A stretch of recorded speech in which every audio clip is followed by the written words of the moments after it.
Right then folks, good morning and welcome to another edition of Garden and Fens. What we're now going to do today is folks, this morning, we're just going to do another potato reveal, okay? Probably going to do about 3 roots of Ramos and 2 Kestrel, so we'll get on and see what they're like. Hopefully they'll be a nice, I'll start with the Ramos first actually. So, right, over here. I wonder what these will be like today. They shouldn't be too bad actually. Let's find the bloody roots in them. They're all mingled with each other.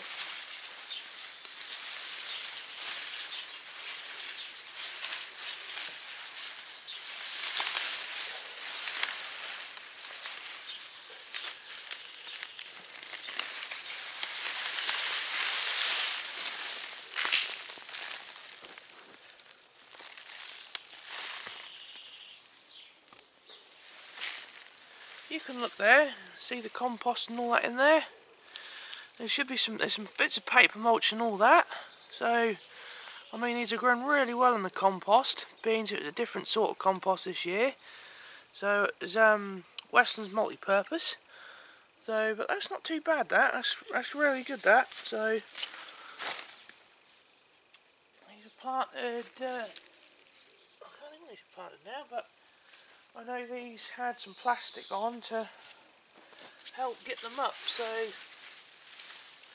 but these were the best looking plants out of the whole. I think the Kestrel out of these was the best looking plants out of the whole lot. So the Kestrel were.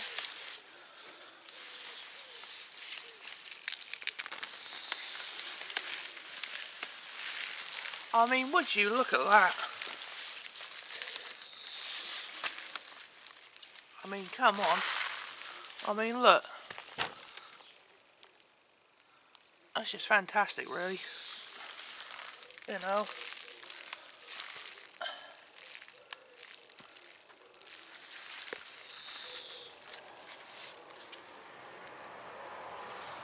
I mean, that. I mean, if farmers could do this on a large scale, okay, if farmers could do this on a large scale, as in putting compost and paper mulch into the trenches before they plant the potatoes, they would have such a better, more cleaner sample for when they go for pre-packing.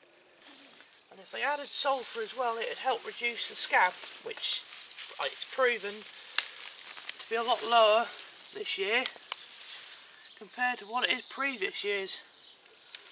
So, I mean, these are supposed to be a main crop, but because the risk of slug, they're out early. So now it says you can harvest any sort of main crop as a second early if you want. You know, if you want to get anything else, you know, something else put in there, then you can do it like that. So I reckon I'll get the rest of these out. There'll be quite a nice lot there. So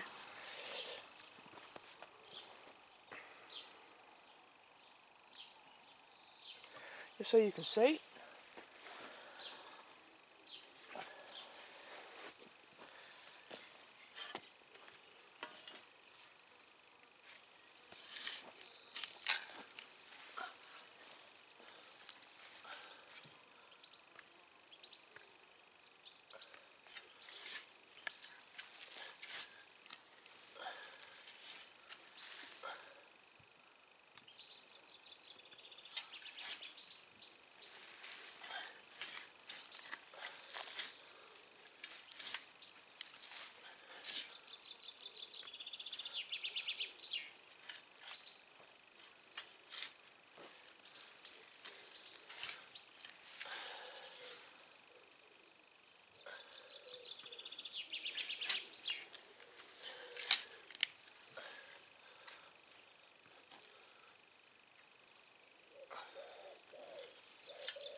you can see, folks, you look in there, the amount of paper mulch and compost, you know how well the roots, I'll show you, how well the roots have grown through.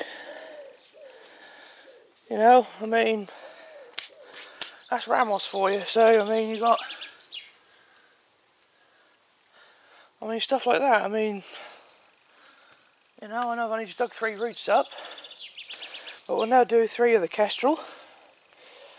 So we'll move over here.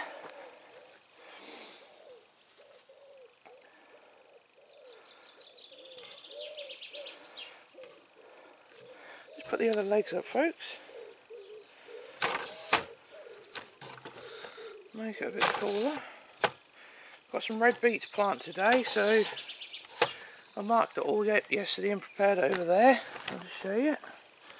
Over there, so that's all marked out, and I'll do a brief video on that in a little while. So there's about 1, 2, 3, 4, 5, 6, about 7, 8 rows. So,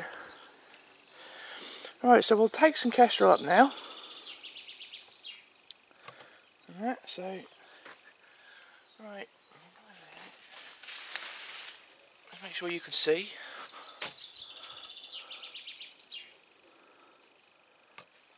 I'll give it back a bit, and then you've got a bit more of a bit there.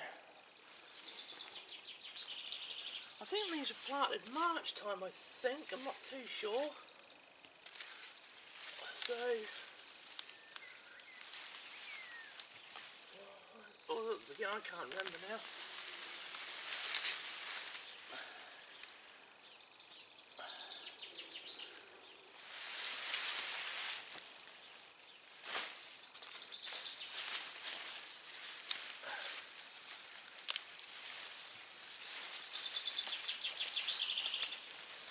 I'll do 3, I've done 3 of them, 3 Ramos, so I'll do 3 Kestrel now.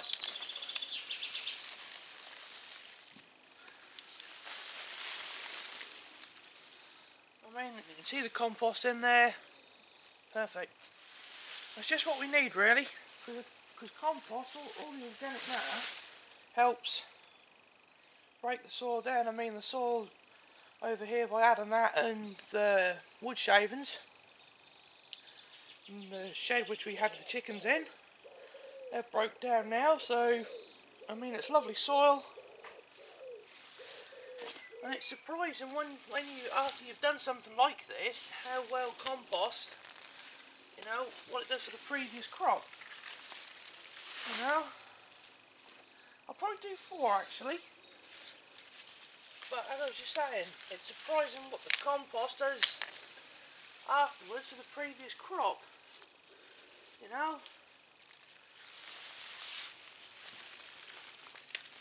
I mean, if I can just show you quickly what I mean, you know, look at the root system in there compared to what it would be in normal soil. I mean, you know, it's basically like a flour, made like a spongy sort of flour, because when the compost was put in, it was basically sort of wet, but now, because the plants took all the moisture out of here, you know, I mean, it's,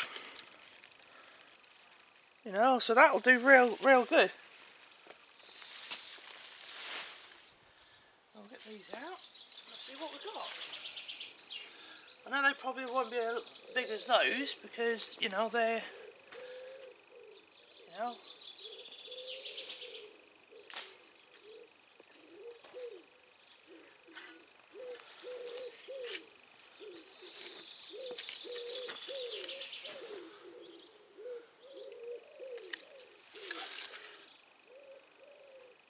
I mean, look at that. That's just brilliant.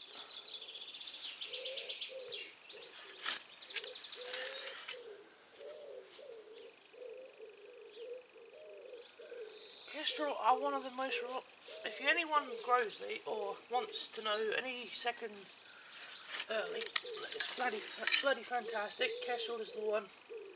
It bulks up really well in all conditions, dry, wet or whatever, or mixed. I been growing it Kestrel now, I think, what, 3 years?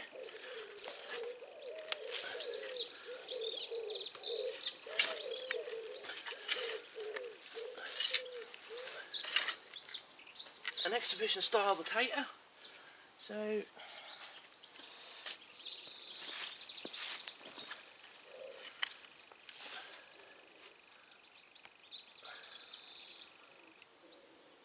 mean, look how clean.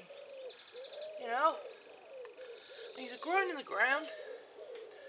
You know, and I know you can grow them in pots and that, but these are growing in the ground and nice and clean.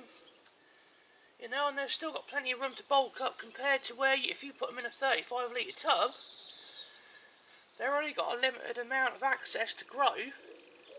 You know, unless you end up putting them in a bigger tub.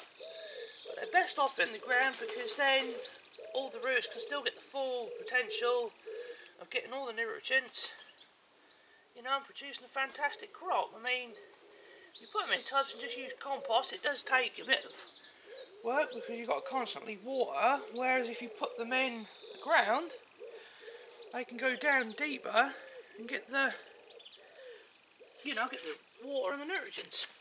I know some people, when they put them in tubs, they cover soil up around them so the roots can still go down, but it's not like putting them in the ground where the roots can go straight down, is it? Because you've got the bottom of the,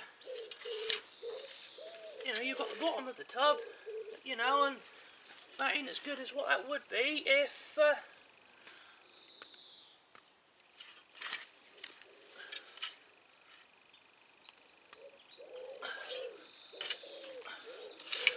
ain't as good as what it would be in the ground. So I'm not trying to sound a know-all. I'm just trying to basically say, because it's what I've learned and what I've trialled with that works, you know, it works best.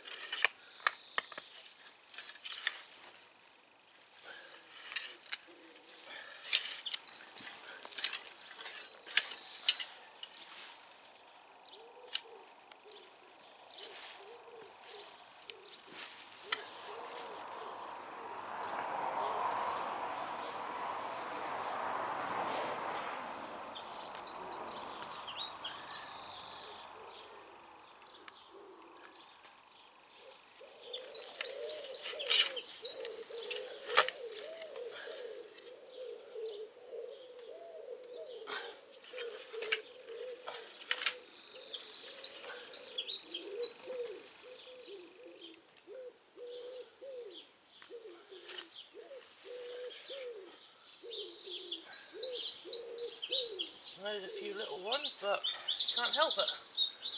You know, you always get a few little ones no matter what. I mean, the Kestrel and the big rows are basically ready to, you know, they're basically ready to lift because they're sort of died off now. Dying off, should I say. And that, but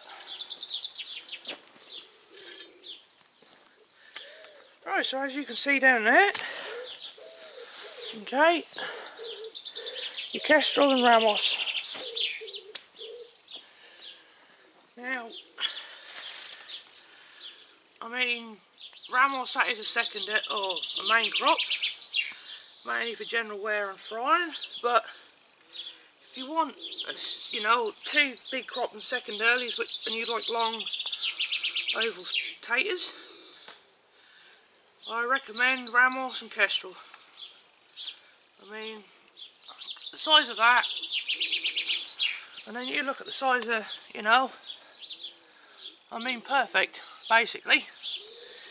Right, so what we'll do now, we'll weigh each bag, and we'll weigh each lot, and then we'll see what we've got, and then we'll do a combined weight, put them both in the bag. And that. Back in a minute, folks.